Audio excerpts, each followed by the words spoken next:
पतिव्रता पत्नी सुशीला नामक स्त्री ब्रज क्षेत्र के एक गांव में रहती थी। वह अपने पति से अत्यंत प्रेम करती थी और उसका जीवन पति के प्रति समर्पित था। भोर उसके चरण स्पर्श से उसका दिन आरंभ होता और रात उसके चरण दबाते समाप्त होती। पति दर्शन के बिना वह अन्न तो क्या जल भी ग्रहण नहीं करती थी। वह अपने गांव में ही नहीं, संपूर्ण ब्रज क्षेत्र में पतिव्रता के रूप में जानी जाती थी। जब पतिव्रता स्त्री की बात निकलती तो सुशीला का महिमा मंडन किया जाता। सुशीला को भी यह बात ज्ञात थी और वह इससे अति प्रसन्न थी। एक बार वह अपनी एक सहेली के घर गई। वहां पहुंचकर उसने देखा कि उसकी सहेली के घर में तरह तरह के व्यंजन बने हुए हैं। उन व्यंजनों की खुशबू पूरे घर में फैल रही थी।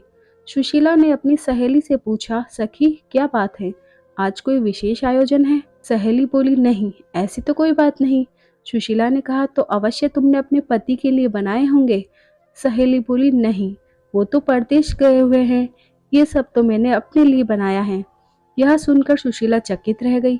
बोली, सखी कैसी स्त्री हो तुम, तुम्हारा पति परदेश में है और तुम उनकी अनुपस्थिति में ऐसे व्यंजन पकाकर खा रही हो। पतिव्रता स्त्री को तो पति के दर्शन किए बिना जल तक ग्रहण नहीं करना चाहिए।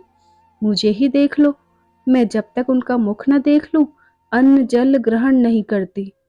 इस बात पर सहेली तुनक कर बोली, सुशीला बहन, यदि पति के न होने पर मैं व्यंजन खा रही हूँ, इसका अर्थ कदापि ये नहीं है कि मैं उनसे प्रेम नहीं करती। मैं उनके सामने भी खुश रहती हूँ, खाती पीती हूँ और उनके पीछे भी व्यर्थ का ढकोसला मुझसे नहीं होता। न ही मेरे पति चाहते हैं कि मैं उन ढकोसलों को मानूं। वे मुझे स्वस्थ देखना चाहते हैं और कहते हैं कि मैं इसलिए तो नहीं कमाता कि तुम भूखी रहो। हम एक दूसरे से प्रेम करते हैं और उसे जताने के लिए हमें अन्न जल त्याग करने की आवश्यकता नहीं है। सहेली का दो टूक उत्तर सुनकर सुशीला को बुरा लगा। वह प्रतिकार किए बिना न रह सकी और बोली, तुम्हारे अनुसार जो सही हो वो करो, किंतु मैं कहूंगी कि यह पतिव्रता धर्म नहीं है।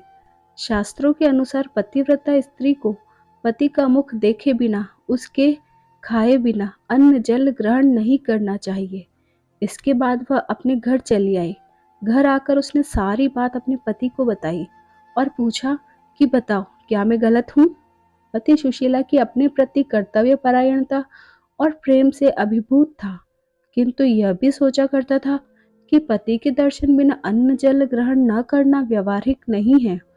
यदि पति एक माह के लिए कहीं चले जाए तो बिना अन्न जल के स्त्री जीवित कैसे रहेगी?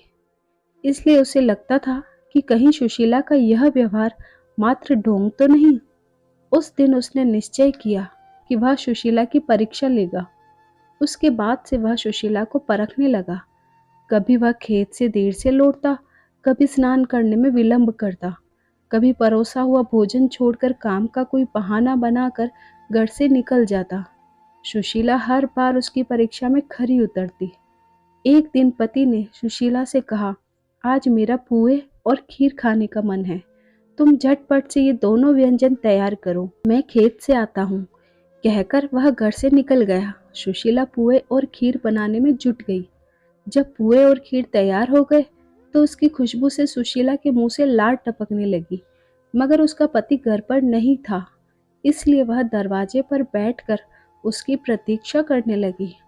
आधा दिन बीतने के बाद उसका पति आया तो उसने कहा, जाओ झटपट स्नान कर लो, पुए और खीर मैंने कब से तैयार कर रखे हैं। पति सुशीला की परीक्षा लेने को आतुर था। वह बोला, तनिक मैं अपने एक मित्र के घर से होकर आता हूँ, और फिर घर से चला गया। सुशीला का भूख से बुरा हाल था, मगर वह अपने पति को रोक नहीं सकती थी। वह फिर उसकी प्रतीक्षा में बैठ गई। उसका पति शाम को वापस आया तो सुशीला बोली, अब झटपट नहा लो, सुबह से पुए और खीर बनाकर रखी है, कब खाओगे? पति कुछ देर थका होने का बहाना कर आनाकानी करता रहा, किंतु सुशीला के बार बार जोर डालने पर वह लोटा, बाल्टी और रस्सी लेकर कुएं पर स्नान करने चला गया। सुशीला प्रसन्न थी कि अब उसे पुए और खीर खाने को मिलेगी। कुछ देर बाद उसे पति के पैरों की आहट सुनाई पड़ी और उसका हृदय पुए और खीर के बारे में सोचकर प्रफुल्लित हो उठा। किंतु तभी घर के देहरी पर उसके पति का पैर फिसला और वह गिर पड़ा। सुशीला दौड़कर उसके पास गई और उसे उठाने का प्रयास करने लगी। उसका पति चारों खाने चित्त था। उसकी आंखें फैल चुकी थी। कुछ ही देर में सुशीला को समझ आ गया कि अब उसका पति नहीं रहा। उसका हृदय द्रवित हो गया। वह दहाड़ मारकर रोना चाहती थी। तभी उसे पुए और खीर का ध्यान आया, जिसे खाने के लिए वह सुबह से प्रतीक्षारत थी। उसने सोचा कि पति तो जीवित नहीं, रोने धोने से भी जीवित न हो पाएंगे। पड़ोसी अवश्य जुट जाएंगे, फिर पुए और खीर खाने का अवसर प्राप्त नहीं हो पाएगा। इसलिए ऐसा करती हूँ कि पहले पुए और खीर खा लेती हूँ, फिर रोना धोना करूँगी। यह विचार आते ही वह झटपट रसोई घर में गई और पुए और खीर उड़ाने लगी। उसका पति वास्तव में मरा नहीं था, बल्कि उसकी परीक्षा ले रहा था। वह चुपके चुपके सुशीला को देखता रहा।